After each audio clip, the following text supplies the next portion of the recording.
അബ്ദുല്ലാഹിബ്നു ജദ്ആൻ കാഫിരീങ്ങളുടെ ജാഹിലിയ കാലഘട്ടത്തിൽ അദ്ദേഹത്തിന്റെ റെസ്റ്റോറന്റിലേക്ക് റസൂൽ തന്നെ പലപ്പോഴും ആവശ്യാർത്ഥം പോയിരുന്നു. റെസ്റ്റോറന്റ് മക്കത്ത് അദ്ദേഹം ആ റെസ്റ്റോറന്റിൽ പലതും വിൽക്കും. പക്ഷേ ഹാജിമാർക്ക്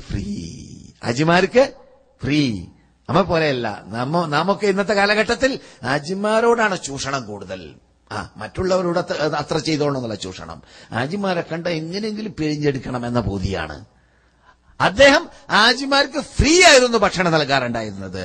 അങ്ങനെ റസൂലിനോട് ചോദിക്കപ്പെട്ടു, അത്രയൊക്കെ നന്മ ചെയ്തൊരു മനുഷ്യനല്ലേ? ഹാജിമാർക്ക് സംസം കൊടുക്കുക, ഹാജിമാർക്ക് തായിഫിൽ നിന്നിട്ട് ഇത് മുന്തിരിങ്ങയുടെ അസീർ അറിയില്ല നിങ്ങൾക്ക്? എന്താണത്? ജ്യൂസ്. മുന്തിരിങ്ങയുടെ ജ്യൂസ് എവിടുന്ന്? തായിഫിൽ നിന്നിട്ട് ഉണ്ടാക്കി കൊണ്ടുവന്നിട്ട് മക്കയിൽ ഫ്രീ വിതരണം ചെയ്ത മനുഷ്യൻ. അപ്പോൾ എത്ര പ്രത്യേകത അദ്ദേഹത്തിന് കിട്ടണം? റസൂലിനോട് ചോദിച്ചു, റസൂലേ അദ്ദേഹത്തിന്റെ സ്ഥിതി എന്താണ്? റസൂല് പറഞ്ഞു, അദ്ദേഹം നരകത്തിലാണ്. എന്താണ് കാരണം? ഒരു പ്രാവശ്യമെങ്കിലും അള്ളാഹിനോട് മാത്രം വിളിച്ച് പ്രാർത്ഥിച്ചിട്ടില്ല.